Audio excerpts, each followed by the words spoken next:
I guess it was the 1960s, and I had a pulpit in South Jersey, and the Jewish Chaplaincy Service.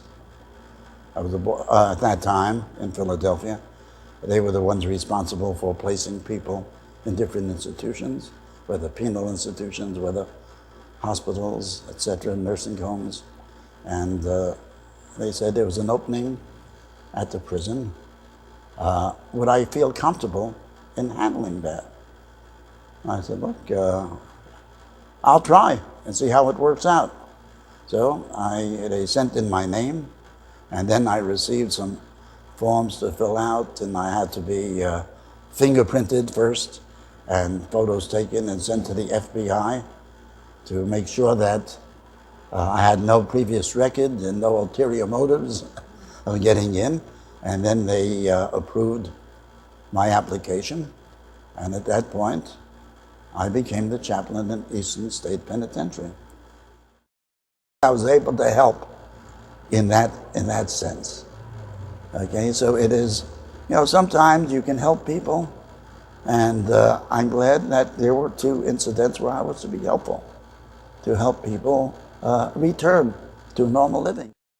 One day when we were conducting services, suddenly one of the lieutenants came into the chapel, and this was unusual. And he said, Rabbi, the men have to return to their cells immediately. And you didn't ask questions. I said, fellas, the service is now over.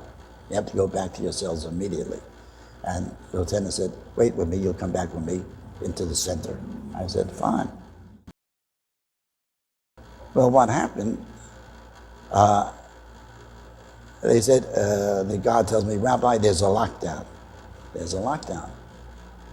What happened? He says, apparently some prisoners escaped, and until they have a count of who is there and who is not, it's closed. No one goes in or out. And here I am. I know my family is waiting out there wondering, where's Dad? What happened? And my wife said, he told him, he's in prison. On that. You couldn't go out on that.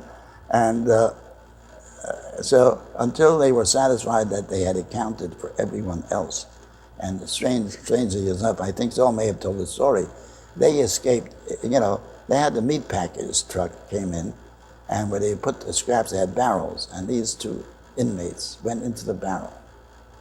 And then somehow, when they got out, without realizing it, they somehow got out, and they exposed themselves sooner than they thought, and some police officers picked them up, and the prison had no idea they had escaped until they got this call, hey, I think we have 2 of your men here.